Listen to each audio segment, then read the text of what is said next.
Kindness becomes a weapon in the wrong hands. Your open heart wasn't a gift to them. It was a target, an invitation to exploit everything genuine about you. With surgical precision, they identified your compassion, your willingness to understand, and your capacity to forgive. These weren't virtues to them. They were vulnerabilities to be exploited. Every time you showed mercy, they took it as permission to wound you deeper. Every time you forgave, they saw it as a license to hurt you more. Your kindness wasn't just abused, it was systematically used to dismantle your defenses. The real damage isn't in what they took from you. It's in how they made you question the very qualities that make you human, your ability to trust, to see good in others, and to offer second chances. They turned these strengths into sources of shame. Like acid on metal, their betrayal didn't just hurt you, it tried to corrode the very essence of who you are. They aimed to make you believe that your kindness was stupidity, that your compassion was weakness, and that your ability to love was a flaw that needed fixing. But here's what they didn't count on.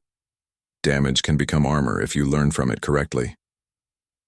Watch how they operate with cold calculation. First, they study your kindness like a blueprint. They learn your patterns of forgiveness, your triggers for compassion, and your capacity for understanding. Then, they exploit each one methodically. When you forgive easily, they push boundaries further. When you show understanding, they create more things to understand. When you offer compassion, they manufacture more reasons to need it. It's not random cruelty. It's a calculated dismantling of everything that makes you good. The aftermath of their abuse reveals their true nature. No regret, no remorse, not even a flicker of recognition for the damage they've caused. Your pain is just collateral damage in their pursuit of whatever they wanted from you. They'll watch you struggle with the wreckage they created, maybe even offer fake sympathy, but never true accountability. Genuine remorse requires empathy, and empathy is exactly what they lack. Your suffering isn't an unfortunate consequence to them. It's just proof their strategy worked. Psychological warfare leaves different scars than physical battles. These wounds don't show on your skin, but they change how you move through the world. Every new person becomes a potential threat. Every kind gesture feels like potential manipulation. Every offer of friendship carries the shadow of betrayal. They didn't just hurt you. They tried to rewrite your emotional DNA, turning your natural inclination to trust into a constant state of suspicion. But this hypervigilance isn't protection. It's the echo of their abuse still controlling you. Healing takes a darker path when kindness has been weaponized against you. Normal recovery advice doesn't work because normal abuse has identifiable wounds. But how do you heal from someone using your best qualities to break you? The traditional path tells you to hold on to your kindness, to not let them change you. But maybe the real answer is darker. Maybe you need to learn how to be kind while keeping your fangs sharp, how to love while maintaining your ability to strike if necessary. Understanding the mechanics of their abuse becomes your best defense. They counted on your kindness, making you predictable, your compassion making you an easy target. But knowledge changes everything. Once you understand how they exploit goodness, you can keep your kindness while removing the vulnerabilities they use to abuse it. Your compassion doesn't have to die. It just needs to be backed by wisdom, protected by boundaries, and guided by experience rather than naive hope. The transformation of your kindness becomes your revenge. Where they tried to destroy it, you learn to make it selective. Where they exploited its unconditional nature, you learn to attach conditions. Your compassion evolves from a wide-open door to a filtered gateway. This isn't diminishment, it's evolution. You're not less kind, you're strategically kind. Your goodness becomes a calculated choice rather than a reflex they can trigger at will. Your damaged places become detection systems, like a broken bone that can feel changes in weather. Your past wounds develop a sixth sense for identifying potential abusers. You start noticing the subtle signs, how they test boundaries, how they respond to your no, how they react when you show vulnerability. These aren't just triggers from past trauma. They're sophisticated alert systems built from experience. Your damage becomes a dark gift, teaching you to read people with an accuracy that undamaged people never develop. The final stage of healing isn't about recovering your old kindness. It's about developing a new kind that they can't exploit. Your compassion becomes armored. Your forgiveness becomes strategic. Your understanding becomes analytical. Your greatest weakness wasn't really your kindness. It was not understanding how powerful that kindness could become once it was tempered by pain. Being exploited taught you something they never intended: how to transform softness into strength. Every time they took advantage of your good nature, every time they used your compassion against you, they were unknowingly forcing you to discover a power you never knew existed. Your weakness wasn't in being kind. It was in not knowing how to weaponize that kindness. Rock bottom reveals truths that comfort keeps hidden. When they pushed you there, when they used up every drop of your goodness and still demanded more, that's when you discovered something fascinating. Your capacity for kindness wasn't your weakness. Your inability to direct it strategically was. It's like discovering that water isn't weak because it's soft. It's powerful precisely because it can be both gentle and devastating. Your abuse taught you how to flow between these states.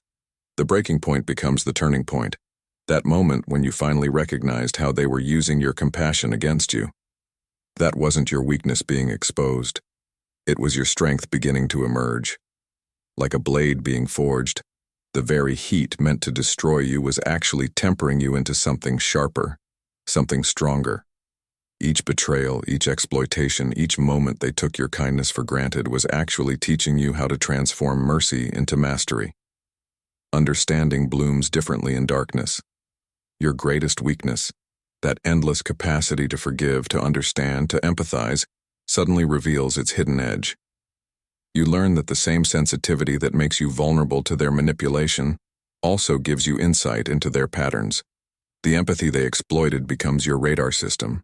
The compassion they abused becomes your psychological X-ray vision. What they saw as your weakness transforms into a penetrating ability to read people and predict their moves. Power shifts when you realize that kindness without boundaries isn't kindness at all. It's unconscious self-sabotage. This awareness doesn't come gently. It comes from having your goodness exploited until you're forced to face an uncomfortable truth. Real kindness needs teeth. Real compassion needs claws. Real empathy needs armor. This isn't a weakness being corrected.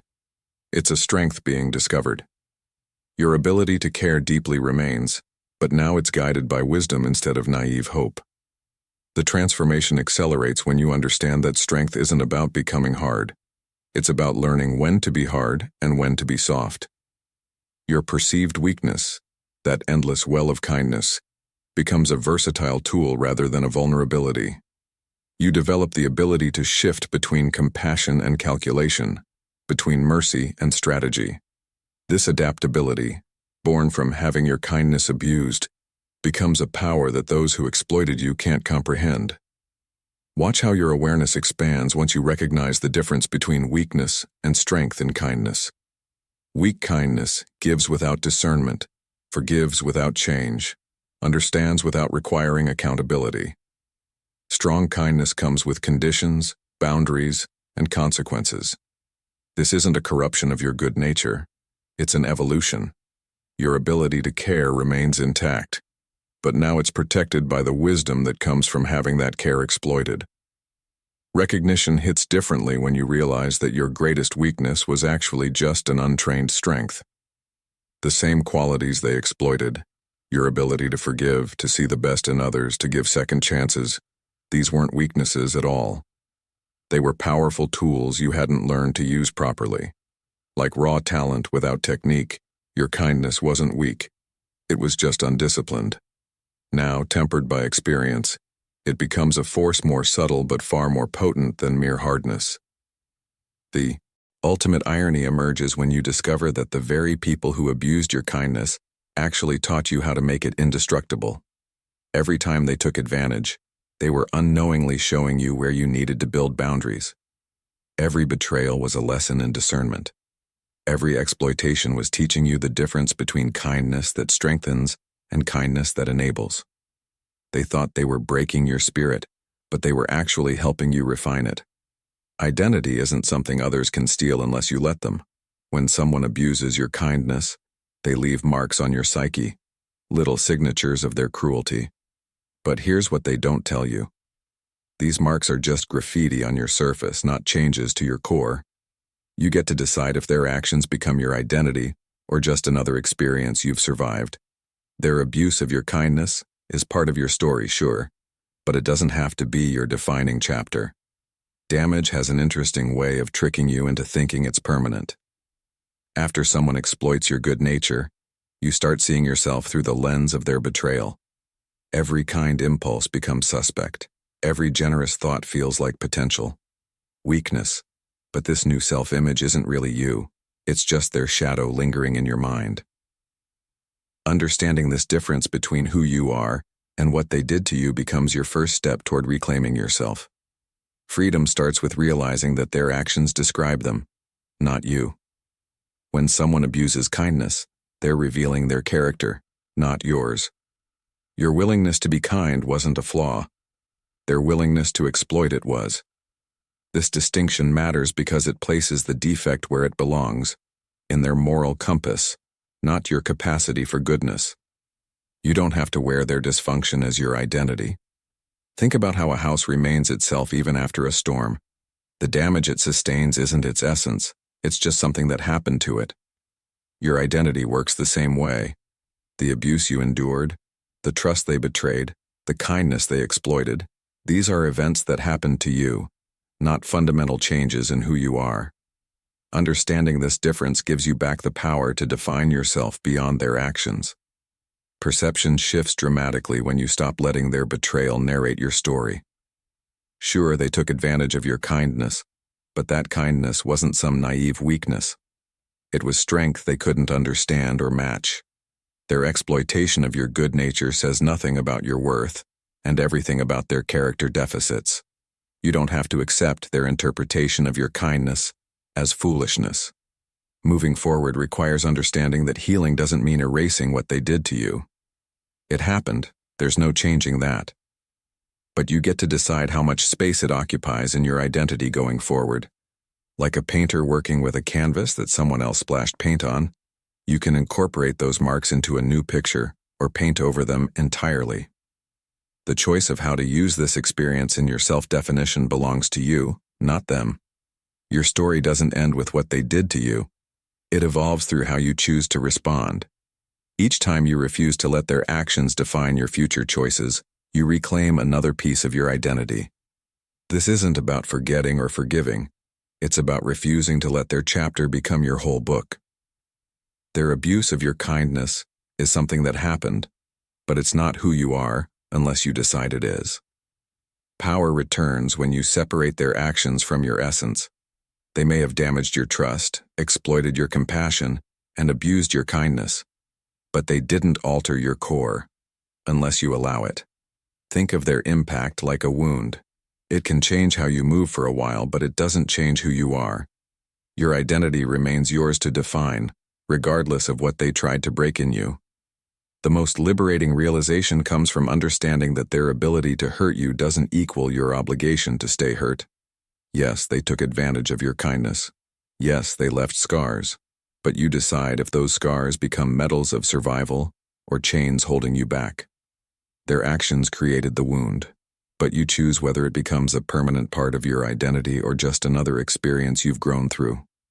Strange how pain can feel like love when someone mixes them together just right.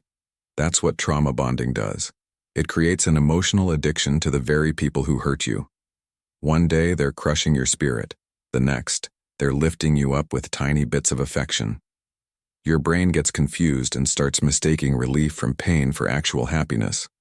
It's like being trapped in a maze where every exit leads back to your abuser, and somehow you start believing this maze is your home. The sickest part about trauma bonds is how they hijack your survival instincts. Your mind, desperately trying to make sense of the abuse, starts seeing patterns that aren't real. You begin to think you can predict the storm if you just pay attention hard enough, control the pain if you just behave perfectly enough. This false sense of control becomes more addictive than any drug. You stay because leaving means admitting you never had control in the first place. Watch how your mind plays tricks when you're trauma bonded. Every small kindness from your abuser feels magnified.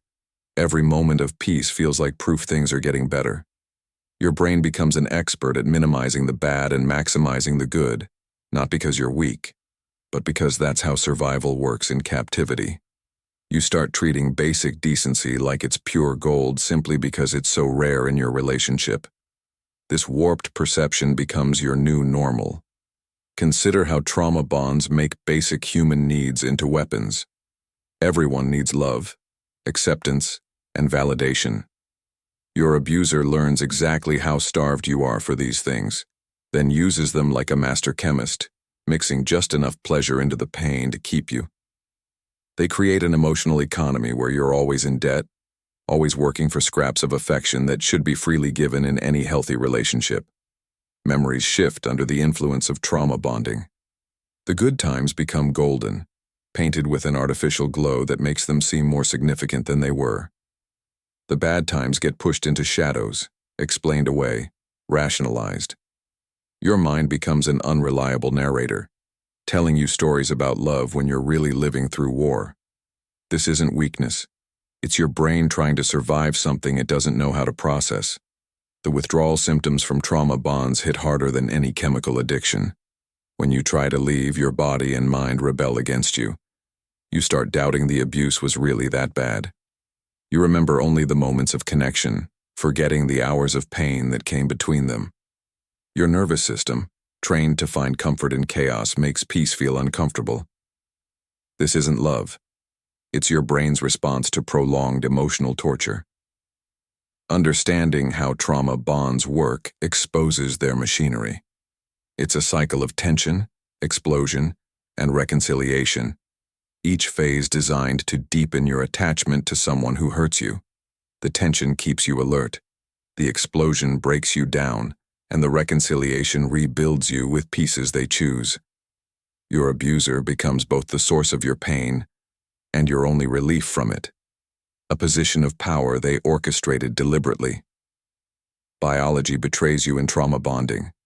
The constant stress, the random moments of relief, the unpredictable swings between cruelty and kindness, all of these create a cocktail of chemicals in your brain that mimics addiction.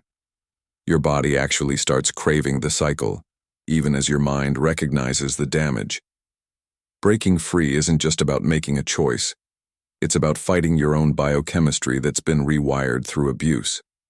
The deepest cut of trauma bonding is how it makes you complicit in your own destruction.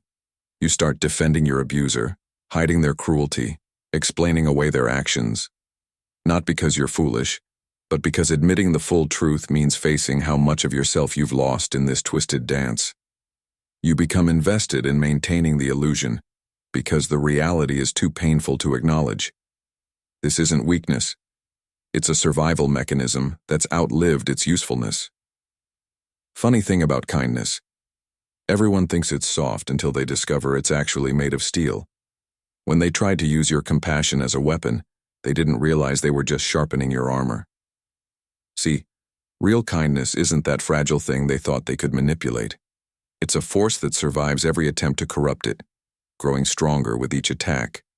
What they saw as your weakness was actually your core strength. They just didn't understand what they were looking at. The illusion they damaged wasn't your kindness, it was their control over it. Every time they exploited your good nature, thinking they were weakening you, they were actually teaching you how to wield it with precision.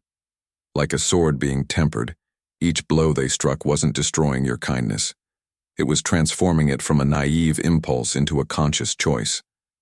They thought they were breaking you down, but they were really helping you build something unbreakable. What makes kindness such an effective shield is its ability to expose truth. When someone tries to abuse it, they reveal everything about themselves and nothing about you. Your compassion becomes a mirror reflecting back their own darkness, their own wounds, their own limitations. They attack what they don't understand, thinking they're proving kindness is weakness, when really they're just documenting their own inability to comprehend real strength. Consider how kindness protected you, even as they tried to use it against you. It kept your humanity intact while they were losing theirs. It preserved your ability to connect while they were isolating themselves through cruelty. Every time they thought they were winning by exploiting your good nature, they were actually losing something essential within themselves. Your shield wasn't just defending you, it was recording their self-destruction. Power shifts completely when you realize that true kindness can't be corrupted, only refined. What they saw as your vulnerability was actually your greatest strength and development. Every exploitation, every abuse, every attempt to damage your compassion was really just helping you learn how to use it more effectively.